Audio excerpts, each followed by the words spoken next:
ठाणे शहरातील नागरिकांच्या या कर्मचाऱ्यांच्या तक्रारींचा निपटारा जलद गतीने व्हावा हाच उद्देश डोळ्यासमोर ठेवून ठाणे शहराचे जनसेवक आमदार श्री संजय केळकर यांनी जनसेवकांचा जनसंवाद हा उपक्रम सुरू केला। या उपक्रमाच्या माध्यमातून ठाणे शहरातीलच नव्हे तर ठाणे शहर जिल्ह्यातील नागरिकांच्या विविध समस्यांचे निरासन आमदार संजय केळकर यांच्या माध्यमातून होत आहे। आपल्या सर्वांच्या उपस्थितीमध्ये आमदार संजय केळकर यांच्या उपक्रम सुरू असतो। या उपक्रमामध्ये ठाणे जिल्ह्यातील विविध टीम आहे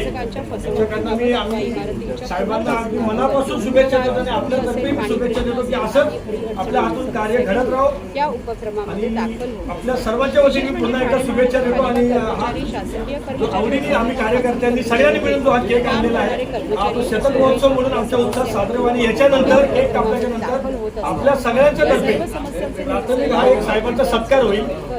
यांच्या साहेबांना विनंती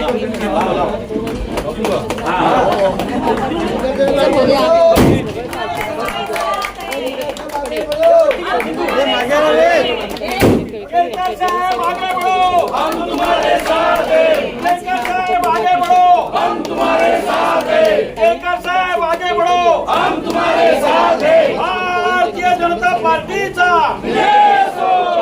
पदाधिकाऱ्यांनी व कार्यकर्त्यांनी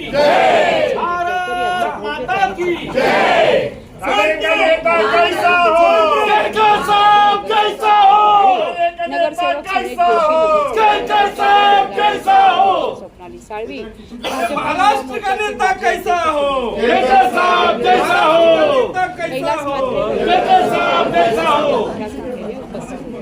आज या एक मिनिट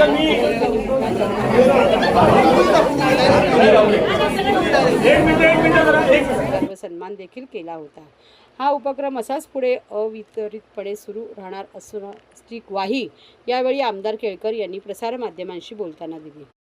जनसंवाद आमचा हा 100वा उपक्रम आहे आणि या उपक्रमाच्या माध्यमातून अडल्या नडल्यांना न्याय देणं, जो वंचित आहे, जो दुर्लक्षित आहे, जो अन्यायग्रस्त आहे, या सगळ्या लोकांना या माध्यमातून न्याय देण्यासाठी म्हणूनच हा जनसेवकाचा जनसंवाद आहे। आणि हक्काने अनेक गरजू गरीब लोक किंवा वंचित की ज्यांच्यावर अन्याय झालेला आहे कोणाकडे बघत नाही, परंतु त्यांची विषय जो आहे तो न्यायी आहे, तो सोडवण्याचा आम्ही प्रयत्न करत असतो।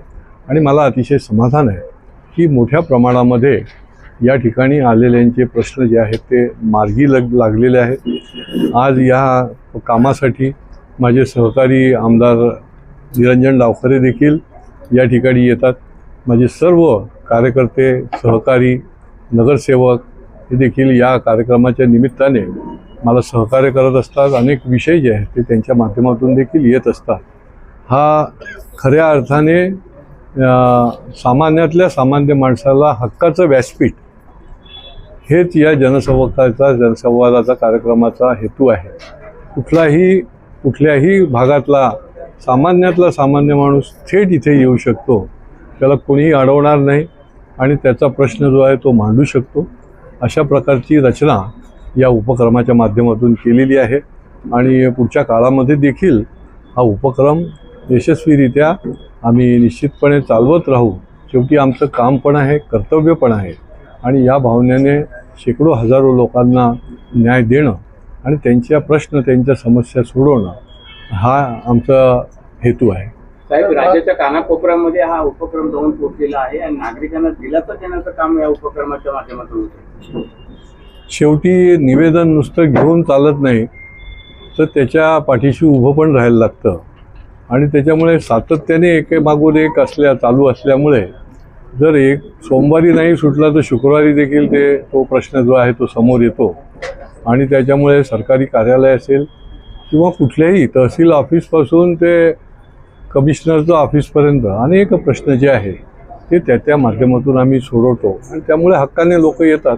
आतापर्यंत किती अशी समस्या आपण उकल झाली त्याची? आता त्याची मोजणी तर काही केली नाही आहे, फक्त मांडणी केलेली आहे। आता त्याची मोजणी आणि त्याचा अहवाल देखील आम्ही लवकरच प्रसिद्ध करणार आहोत आणि त्याच्या माध्यमातून आपल्याला अनेक समस्या सुटल्याला बघायला मिळतील। काय प्रामुख्याने समस्या ज्या लक्षात राहणार? ही सामूहिक समस्या आहेत.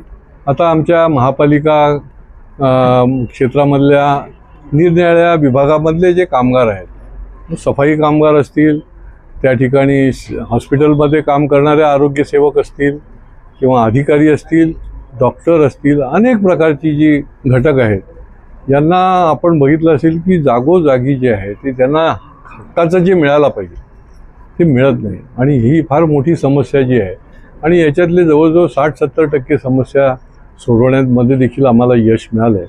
किंवा फसवणुकीचे जे विषय चाललेले आहेत, विकासक हे रहिवाशांना योग्य तो न्याय देत नाहीत आणि त्याच्यामुळे देखील समूहाच्या समूह जवळजवळ 4000 लोक याचे बळी पडलेले आहेत की विकासकांनी बेईमानी केली आणि त्यांना न्याय दिलेला नाही. किंवा SRAचे सामूहिक प्रश्न आहेत, त्याचे देखील लोक येऊन या ठिकाणाहून जे प्रश्न आम्ही सोडवलेले आहेत. अशी विविध शैक्षणिक असतील, सामाजिक असतील किंवा काही क्षेत्राचे असतील. आता परवाच बघा, वन विभागाने गेट लावून टाकलं आणि तिथल्या हजारो लोकांचा रस्ताच बंद झाला आणि रस्ता बंद झाल्यामुळे त्यांचं दैनंदिन सगळंच बंद झालं होतं. तर आम्हाला त्यांची ही जी काही गरज आणि जी आवश्यकता लक्षात येतात, वनमंत्र्यांशी आम्ही माझं बोलणं झालं, अधिकाऱ्यांशीही बोलणं झालं आणि अक्षरशः 48 तासामध्ये त्या ठिकाणी आम्ही स्वतः त्या ठिकाणी जाऊन ते गेट उघडलं आणि त्या लोकांचा रस्ता जो आहे तो मोकळा झाला.